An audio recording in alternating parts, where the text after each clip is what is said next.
표대를 향해 달려가노라 라는 제목을 가지고 여러분과 함께 말씀의 은혜를 나누려고 합니다. 제가 오산에 이사와 산지가 한 14년 정도 된 것 같아요.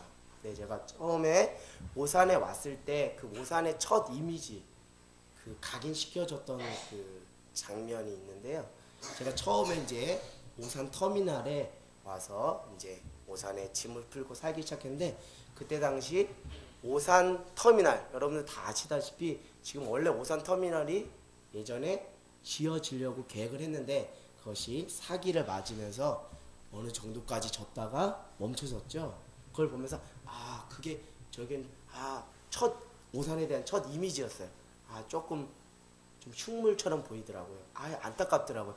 잘 젖어서 멋진 시외버스 터미널이 됐으면 좋았을 텐데, 제가 첫 왔을 때 그 건물이 세워지다가 말았더라고요. 그래서 흉물이 되어서 참 안타까워 한 적이 있습니다. 그 벽에는 누구를 처벌하십시오, 즉각 잡아 넣어야 됩니다 하는 아주 흉한 말도 이렇게 써 있었는데, 또 그런 부분들이 저는 보면 왠지 안타깝더라고요.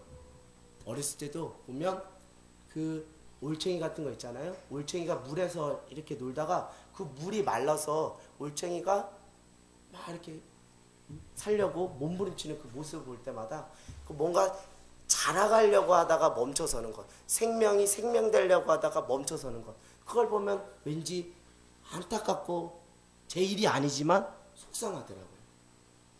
또 우리 교회 가까이 여기에도 제가 우리 교회가 온 지 한 5년 6년이 됐는데도 그때부터 건물을 세우지 못하고 흉물로 남아있는 건물을 볼 때마다 참 그 건물이 아름답게 졌으면 참 좋았을 텐데 라는 그런 생각을 할 때가 있어요. 그런데 성령 하나님은 오늘도 영혼들을 향해서 말할 수 없는 탄식을 한다는 거예요. 왜 그럴까? 제가 건물이 세워지다가 멈춰선 것을 보고 울쟁이가 물이 말라서 살려고 바둥대는 그 모습을 보면서 안타까워하는 것보다 더 그 이상으로 성령 하나님은 말할 수 없는 탄식으로 우리를 위하여 간구하신다고 로마서에 말씀하고 있거든요. 왜 탄식하실까? 성령 하나님께서 왜 탄식하실까? 그것은 우리 안에 구원을 이루어가는 그 몸부림과 그 생명력이 더 이상 발견되지 않을 때, 날마다 구원의 완성을 향해 자라가야 하는데 그 자라감이 멈췄을 때, 그 안에 도저히 생명이 자라나는 것을 발견하지 못할 때, 오늘 성령 하나님은 오늘도 영혼을 향하여 말할 수 없는 탄식의 소리로 기도하신다는 거예요. 우리가 그것을 깨닫고 우리가 안타까워서 오늘도 금요 오직기도에 나와서 하나님께서 안타까워하는 영혼을 놓고 기도하는 거예요. 그 탄식의 소리가, 그 안타까움의 소리가, 그 마음이 우리 안에 느껴지고 들려지는 귀한 시간이 되길 원합니다. 여러분, 영혼들은 하나님께서 우리에게 영혼들을 보내주셨잖아요. 부모님을 보내주시고 형제, 친구, 지체들을 보내주셨잖아요. 결코 그들은 미움의 대상이 아닙니다. 그리고 또 믿음의 대상도 아니에요. 우리가 온전히 믿어야 할 믿음의 대상은 한 분, 예수 그리스도 한 분밖에 없어요. 그렇다면 우리에게 보내주신 영혼에 대한 우리가 어떻게 그들에게 나가야 되냐면 하나님의 마음으로 나가야 돼요. 때로는 사랑하는 마음으로 사랑의 마음이 어떻게 표현되냐면 안타까움으로, 저 영혼이 구원을 향하여 날마다 생명력이 자라야 되는데 자라지 못할 때 그 안타까워하는 마음으로 영혼을 미워하지 말고 영혼을 정죄하지 말고 오늘도 하나님의 마음으로 그 영혼을 주님 일으켜 세워주시옵소서. 그 구원에 이르는 그 몸부림이 다시 시작되게 하여 주시옵소서. 구원의 완성을 향해 다른 박질하던 그 심장이 다시 뛰게 하여 주시옵소서라고 간절하게 기도하는 저와 여러분이 되기를 원합니다. 오늘 사도 바울이 그 심정으로 오늘 빌립보서를 썼고 그 마음을 제가 여러분들과 함께 나누려고 합니다. 근데 왜 구원을 향해 이루어 가야 하는데, 예수 그리스도를 믿는 믿음 안에서 우리가 구원을 받거든요. 이거를 어려운 말로 칭의라고 해요. 그러나 이것은 구원의 시작이지 구원의 완성은 아니거든요. 그래서 날마다 칭의와 또 성화와 그리고 영화를 통해 구원의 완성을 이루어 가는 것이 우리의 존재론적인 삶의 양식이거든요. 그것을 멈춰버린 것을 보면서 안타까운데, 왜 이 구원의 몸부림이 왜 멈춰버렸을까? 오늘 말씀은 특별히 빌립보서 배경적으로 말씀드리면 두 가지를 말하고 있어요. 한 가지는 율법주의, 그리고 한 가지는 도덕 폐기론. 이 두 가지가 그들의 생각에 오해와 착각을 낳아서 더 이상 구원으로 나가는 그 몸부림을 하지 못하게 하는 거예요. 좀 더 자세하게 말씀드리면 인간의 선행으로 구원을 이룰 수 있다는 거예요. 당시 유대교가 믿던 그 율법, 그 행위, 그 할례로 구원을 이룰 수 있다는 거예요. 이것은 어떤 착각을 낳냐면, 이만쯤 하면, 이 정도쯤 하면 나는 구원이 보장되어 있을 거야 라는 그 착각을 하게 하더라고요. 그것이 결국 교만을 낳게 되고, 그것이 결국 바리새인과 서기관들을 통해서 누구를 죽이는, 예수 그리스도를 잡아 죽이는 그 죄를 범하게 된 거예요. 바리새인과 서기관들은 율법으로 철저한 자인데, 그들이 놓치고 있었던 것은 철저히 내가 이 정도 행위와 선행과 공로를 쌓기 때문에 나에게 있어서만큼은 구원은 이미 따놓은 당상이야.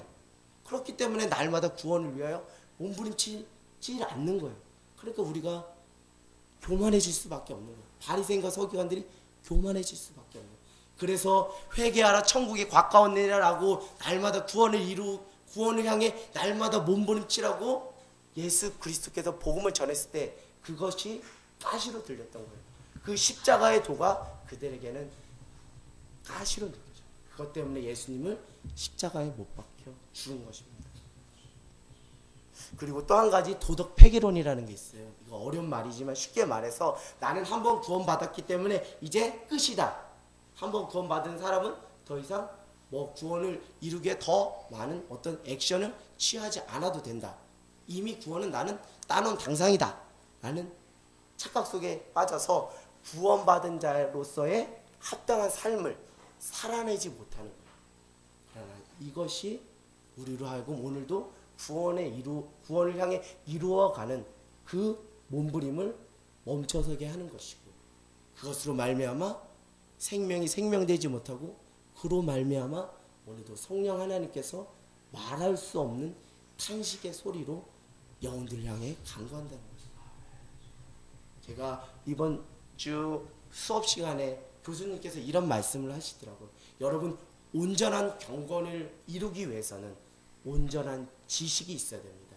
특별히 온전한 하나님을 향한, 하나님에 관한 지식이 있어야 되고, 우리 실존에 대한, 우리의 존재 자체가 어떤 존재인지에 대한 정확한 이해가 있어야, 그것이 기반돼야 우리 안에 온전한 경건과 온전한 경건을 향한 능력이 우리 안에 나타날 수 있습니다 라고 말하고 있어요. 여러분, 우리가 때로는 하나님은 인자의 하나님, 자비의 하나님이라고 생각하지만, 그러나 한 축을 놓치고 사는 것이 있다면 하나님은 심판의 하나님, 구원의 하나님이거든요. 믿는 자나 믿지 않는 자나 동일하게 하나님 앞에 서야 되거든요. 그 심판대 위에 서야 되거든요.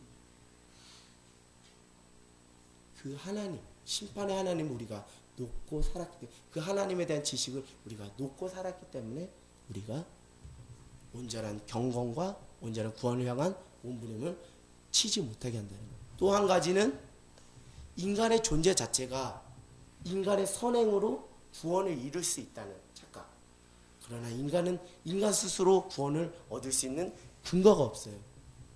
율법으로 의인이 될 수 없다라고 성경이 말하고 있어요. 결국 우리가 할 수 없는, 인간으로서 할 수 없는 것은 구원이거든요. 그것을 하나님께서 전적으로 주셔야 되는 거예요.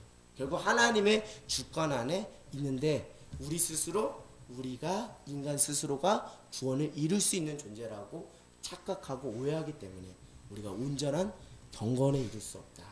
그것이 우리로 하여금 구원을 향해 날마다 전진하지 못하게 한다라고 말씀을 하시더라고요. 여러분, 이 말씀을 우리 깊이 묵상하길 원합니다.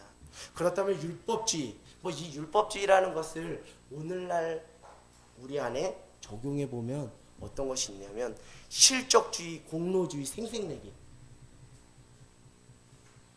내가 개척 멤버로서 혹 내가 교회를 위해서 얼마만큼 희생하고 헌신했는데 나를 몰라줘? 그러면서 섭섭함이 들어오고 그러면서 마음이 갈라지고 그러면서 공동체가 어려워지는 거예요.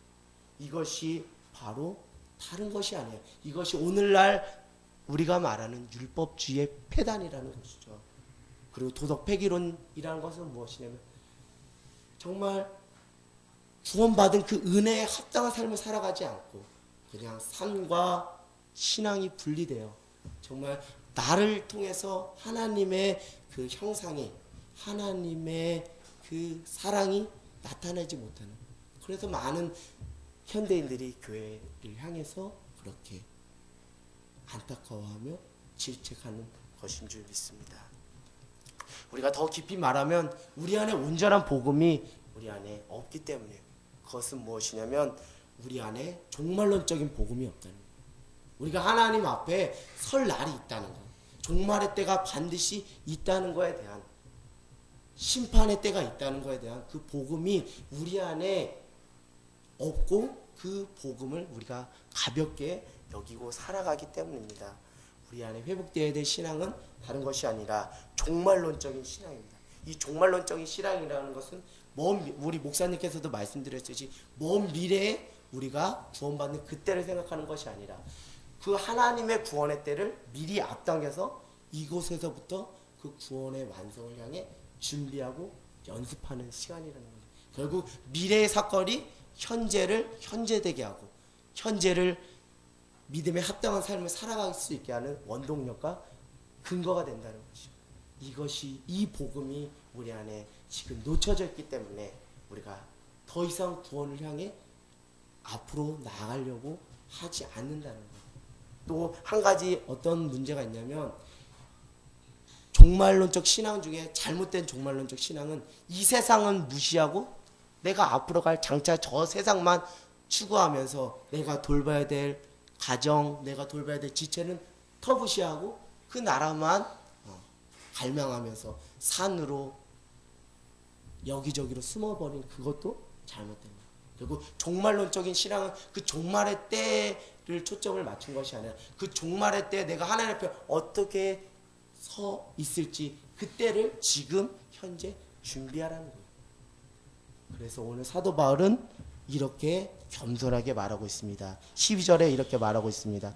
내가 이미 얻었담도 아니요 온전히 이루었담도 아니라 오직 내가 그리스도 예수께 잡힌 바 된 그것을 잡으려고 달려가요. 이 사도 바울의 이 고백은 내가 이만쯤 하면 구원을 이루었을 거야 라는 그 착각을 나는 부인합니다. 나는 하나님의 은혜 안에 내게 허락되는 그 구원을 향해 오늘도 달려갈 것입니다. 여러분, 사도 바울쯤 되면 구원은 따는 당상 아니에요? 정말 초대교회에 자신의 인생을 들여서 그렇게 교회를 개척하고, 더 위대한 것은 교회를 개척하고 거기에 머무르는 것이 아니라 여기 교회 개척하고 또 후임 목회자를 세우고 또 개척하고 거기 가서 또 편안해 집중하면 또 개척하고 또 옥에 갇히고, 그런 사도 바울이지만 그는 여전히 내 삶의 구원을 이루어가는 그 구원의 여정길을 내가 멈추지 않겠습니다. 나는 오직 하나님의 그 은혜만을 구하며 오늘도 구원을 향해 진일보하겠습니다라는 그 겸손의 표현인 거예요.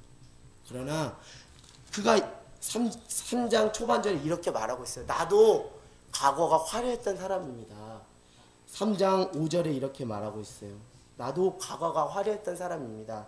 나는 8일 만에 할례를 받고 이스라엘 족속이요 베냐민 지파요 히브리인 중에 히브리인이요 율법으로는 바리새인이요 열심으로 교회를 박해하고 율법으로는 흠이 없는지라. 근데 이거를 어떻게 하겠다는 거예요? 7절에 이렇게 말하고 있습니다. 그러나 무엇인지 내가 유익한 것을 내가 그리스도를 위하여 다 해로 여긴다. 이것은 유대교에 있을 때 그 경험만 말씀드리는 것이 아니라 그가 예수님을 믿고 회심해서 예수님을 믿고 사역하던 그 경력과 이력과 그 경험과 그 실적까지도 다 뭐 하겠다는 거예요? 해로 여기겠다. 누구를 위해서요? 그리스도를 위해서. 근데 그리스도를 위해서라는 것은 더 구체적으로 말하면 8절 끝에 모든 것을 잃어버리고 배설물로 여김은 이전에 그 화려했던 나의 인생의 이력표를 배설물로 여김은 누구를 얻기 위함이다? 8절 끝에 그리스도를 얻기 위함이다. 여러분 그리스도를 얻지 않고 우리 안에 구원의 근거는 보장되어 있지 않아요. 우리가 그리스도가 내 안에 없으면 그리스도 없이 내 안에 어떤 행위와 어떤 실적과 어떤 공로를 쌓을지라도 그리스도가 내 안에 없으면 우리는 구원을 이루어 갈 수 없다는 거예요.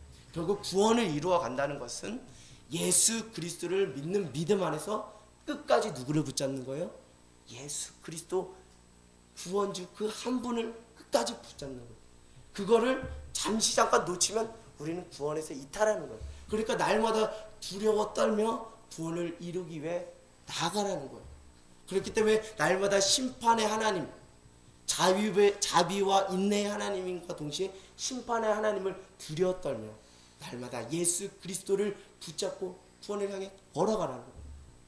그것이 안 되면 우리 안에 온전한 구원을 이룰 수 없다는 것을 사도 바울이 이렇게 이야기합니다.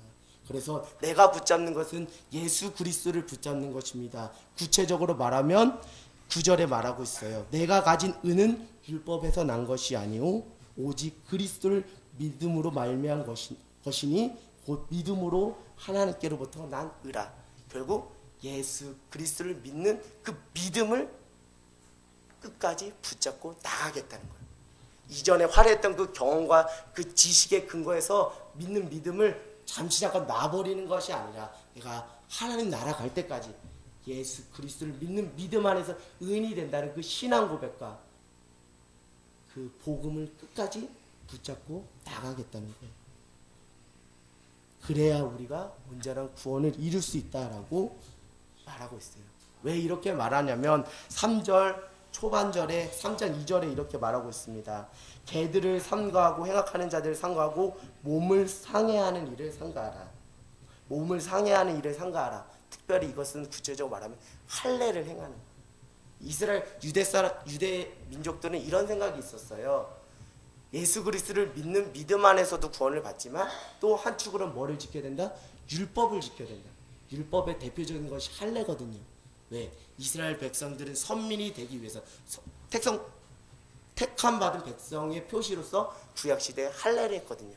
그래서 믿음 안에서 구원받는다는 그 복음의 진리가 있음에도 불구하고 플러스 알파 자꾸 뭐를 행해야 된다? 이방 기독교인 너희들도 뭐를 행해야 된다? 할례를 행해야 된다 라고 자꾸 강조하는 거예요. 그러나 그것이 아닙니다. 구원을 이루기 위해서는 할례 그걸 붙잡는 것이 아니라 율법 그걸 붙잡는 것이 아니라 하나님 나라 갈 때까지 예수 그리스도를 붙잡는 것인데 그것은 구체적으로 예수 그리스도를 믿는 믿음 안에서 우리가 의인이 되고 구원을 받을 수 있습니다라는 것을 하나님 나라 갈 때까지 끝까지 붙잡으라는 거예요. 그러려면 우리가 착각하지 말아야 되는 것이 있습니다. 그것은 13절에 이렇게 말하고 있어요. 형제들아 나는 아직 내가 잡은 줄로 여기지 아니하고 오직 한 일 즉 뒤에 있는 것을 잃어버리고. 우리가 착각을 버려야 된다는 거예요. 이 정도쯤 하면 이만하면 나는 구원은 따는 당상이겠거니. 여러분 그거는 우리의 착각이죠. 여러분 사도 바울도 이런 고백을 하는데 우리가 사도 바울보다 위대하다고 말할 수 있어요? 없잖아요. 위대한 당대 위대한 신앙의 선배인 사도 바울도 이렇게 고백하는데 우리가 감히 이렇게 고백할 수 있어요? 그렇게 고백할 수 없어요. 결국 우리가 구원받을 수 있는 것은 나의 공로가 아닌 하나님의 전적인 은혜임을 깨닫는 저와 여러분이 되기를 원합니다. 그래서 우리가 빨리 벗어버려야 될 착각은 제가 초반절에 말씀드렸던 것이 율법주의, 율법으로 선행으로 구원받을 수 있다는 율법주의와 한번 구원받은 사람은 그냥 아무렇게 살아도 괜찮다는 도덕폐기론이라는 그런 현대인들의 그 착각된 신앙을 빨리 버리고 교만을 버리고 다시 누구를 붙잡으라고 권면하고 있어요? 예수 그리스도를 붙잡으라고 오늘 말하고 있습니다. 그것을 붙잡아야 우리 안에 하나님께서 우리에게 허락한 무엇이 있다고요? 영생이 있다는 거예요. 그래서 14절에 사도 바울은 신앙의 권면과 결단을 합니다. 표대를 향하여 그리스도 예수 안에서 하나님이 위에서 부르신 부름의 상을 위하여 달려가노라. 결국 하나님이 위에서 부르신 부름의 상이 뭐예요? 우리에게 허락된 영원한 상급, 영생, 후원을 위해 나는 오늘도 달려가노라. 여러분 우리 안에 종말이 있나요? 정말 여러분 종말의 때에 대해서 진지하게 고민하며 생각하며 살아가십니까? 내가 하나님의 심판의 때에 설 날이 있다는 것, 그것에 대해서 우리가 늘 깨어서 오늘 그 구원의 때를 이루기 위해 준비하고 있나요?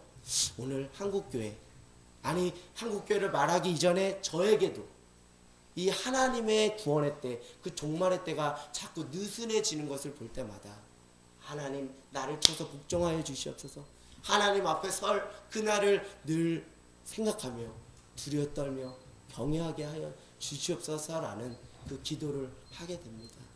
특별히 우리 사순절 기간 저녁 기도회 동안 목사님과 우리 성전님과 같이 기도하면서 말씀을 나누는데요, 다른 말씀이 아니라 그 종말의 때가 있다는 것을 매번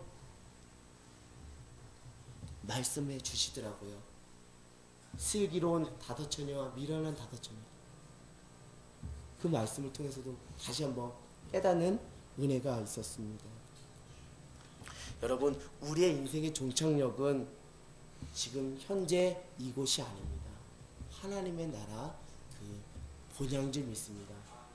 그러나 그 날이 그냥 그때 가는 날이 아니라 오늘부터 그때를 준비하며 구원을 이루어가는 것이 우리의 인생 여정이라는 것을 늘 잊지 않는 저와 여러분이 되길 원합니다.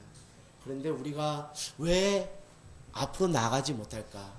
왜 앞으로 나가지 못할까? 아까 전에 우리의 착각과 우리의 교만 때문에 나가지 못한다고 했는데 또 한 가지 우리가 살펴볼 것이 있다면 과거에 묶여있기 때문에 우리가 앞으로 나가지 못해요.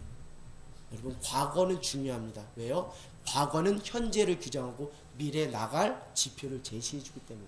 그러나 과거에 묶이지 말라는 것은 과거에 내가 경험했던 상처, 내가 경험했던 그 상처, 혹 교회로부터 받았던 상처, 사람들로부터 받았던 상처, 이것이 여전히 풀려지지가 않아서, 이것이 여전히 해결되지 않아서 여전히 과거에 묶여서 앞으로 그리고 구원의 때를 위해 나가지 못한다면 이것처럼 안타까운 일이 어디 있겠어요?